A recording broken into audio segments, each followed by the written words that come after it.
গণ অধিকার পরিষদ বাংলাদেশের রাজনীতির ইতিহাসে রাজপথের আন্দোলন সংগ্রাম থেকে প্রতিকূল সময়ে গড়ে ওঠা একটি দল। এটি কোনো সরকারের সুবিধাভোগী কিংবা কোনো গোয়েন্দা সংস্থার সহযোগিতায় গড়ে ওঠা দল নয়। বাংলাদেশের গণতন্ত্রের ক্রান্তি লগ্নে যখন মানুষ রাজনীতি নিয়ে হতাশ, অনেকেই যখন রাজনীতি ছেড়ে দিচ্ছিল, বিএনপি জামাতের মতো বড় বড় শক্তিশালী দলও যখন এই ফেসিবাদের হামলা মামলায় পর্যদস্তু, তখন গণ অধিকার পরিষদের সংগ্রামী ছাত্র যুবক তরুণরা ছাত্র অধিকার পরিষদের মাধ্যমে বিভিন্ন শিক্ষা প্রতিষ্ঠান জেলা থেকে আওয়াজ তুলেছে। ছাত্র অধিকার পরিষদ থেকে আজকের এই গণ অধিকার পরিষদ এবং গণ অধিকার পরিষদ বর্তমান বাংলাদেশের তরুণ সমাজের তরুণ থেকে প্রবীণ সকলের কাছেই একটি সংগ্রামী এবং ভরসার দল হিসেবে পরিচিত। বিএনপি জামাত সহ আমরা সকল দল মিলে ফেসিবাদের বিরুদ্ধে আন্দোলন করেছি, কারণ আমরা চাই না যে আগামীতে আবার কোনো ফেসিবাদ তৈরি হোক।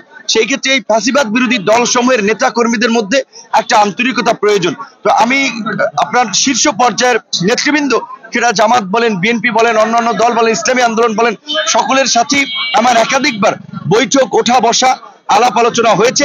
আমাদের পরস্পরের মধ্যে যে একটা আন্তরিকতা লক্ষ্য করি, সেটা দুঃখজনক হলেও সত্য যে এই গলাচিপা দশটিনা পটুয়াখালী 3-এ আমি আমার এলাকায় কিছুটা ভিন্ন রকমের চিত্র দেখতে পাচ্ছি। কারণ এখানে দুই একজন নেতা তাদের ব্যক্তি স্বার্থে তাদের আধিপত্য বিস্তার করার জন্য এই বিভেদ এবং সংঘাত এখানে তৈরি করতে চায়।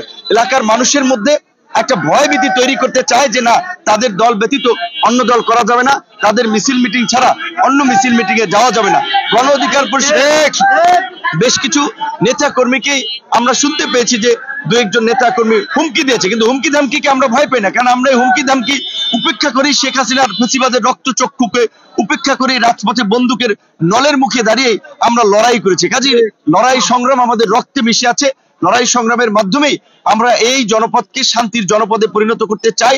আগামীতে এই দেশে একটা নতুন রাজনীতির দৃষ্টান্ত স্থাপন করতে চাই। আমাদেরকে নিয়ে রাজনীতির প্রতিপক্ষের জায়গা থেকে অনেকেই, বিশেষ করে এটা পরিষ্কার বললে যে বিএনপির গুটি কয়েক আপনার কারো পদ নাই কিংবা দুই একজনের একেবারেই নিম্ন, একেবারে নিচের পদ, তারা দুই একজনের নানান ধরনের বাজে কথা বলছে, কিন্তু এটি আমরা পাত্তা দিচ্ছি না। কারণ আমরা এই একটা উচ্চ শিক্ষা প্রতিষ্ঠান থেকে আমরা আমাদের পড়াশোনা শিক্ষা জীবন শেষ করেছি। আমরা শিখেছি যে কুকুরের কাজ কুকুর করেছে, কামড় দিয়েছে পায়, তাই বলে কি মানুষের কুকুরে কামড়ানো মানুষের শোভা পায়? কুকুর যদি আপনার মানুষকে কামড়ায়, মানুষ তো আর কুকুরকে কামড়াবে না। কাজে বাজে কথা বলছে, তাদের কথা বলুক, তারা তো আমাদের লেভেলে না যে আমরা তাদের কথার জবাব দিতে হবে। তবে আমি চাই যে এইখানে অন্তত দেখেন, ইসলামী আন্দোলন আছে, আপনার জামাত আছে, তাদের কিন্তু কোন নেতা কর্মীর সাথে গণ অধিকার পরিষদের ওইভাবে সমস্যা হচ্ছে না, বা তারা গণ অধিকার পরিষদের কার্যক্রমে বাধাও দিচ্ছে না। কিন্তু এখানে দেখা যায় বিএনপির একটা অংশের 2-4 জন তারা বিভিন্ন জায়গায় কিছু একটু সমস্যার সৃষ্টি করার চেষ্টা করে।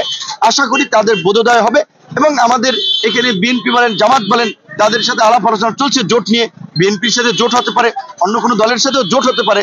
তো এই আশঙ্কায় অনেক আসলে ভয়ে যে তার সিটটা চলে যায় কিনা, এই কারণে এলাকায় একটা বিশৃঙ্খল পরিস্থিতি সৃষ্টি করতে চাচ্ছে, যে এটা কেন্দ্রীয় পর্যায়ে দেখানোর জন্য যে না, এখানে তাকে দেওয়া যাবে না। তো আমার কথা হচ্ছে যে আমাদের কারোর সাথে জোট হোক বা না হোক, আমি পটুয়াখালী 3 এবং পটুয়াখালী 3 এখান থেকেই ট্রাক মার্কা এবং ট্রাক মার্কাতেই নির্বাচন করবো। আমার ভরসা এখানকার সাধারণ মানুষ। দেখেন, আমরা তো 10, 15, 20 বছর রাজনীতি করিনি। অল্প সময়ের রাজনীতিকে এই পথযাত্রা আপনারা দেখেছেন। আমাদের বিভিন্ন সভাগুলো, আমাদের এই গণসংযোগগুলো লোকে লোকারণ্য, যেখানে যে মানুষের একটা স্বতঃস্ফূর্ত উপস্থিতি এবং সমর্থন আমরা লক্ষ্য করি। আমরা তো কাউকে ভয় দেখিয়ে, হুমকি দামকি দেখিয়ে আমাদের মিছিলে আসছি না। আমরা আশা করি আগামীতে একটা অবাধ, সুষ্ঠু, নিরপেক্ষ নির্বাচনের মধ্যে দিয়ে মানুষ এখানে বিপুল ভোটে জয়লাভ করবে। বিএনপি জামাত সহ অন্য সকল রাজনৈতিক দলের নেতা কর্মীদের প্রতি আমার আহ্বান থাকবে, আমার অনুরোধ থাকবে, আমরা যার যার রাজনীতি করি, যার যার সাংগঠনিক কাজকর্ম করি, কেউ কাউকে বাধা বিঘ্ন দিয়ে, কাউকে হুমকি ধামকি দিয়ে একটা অসহিষ্ণু পরিবেশ সৃষ্টি না করি।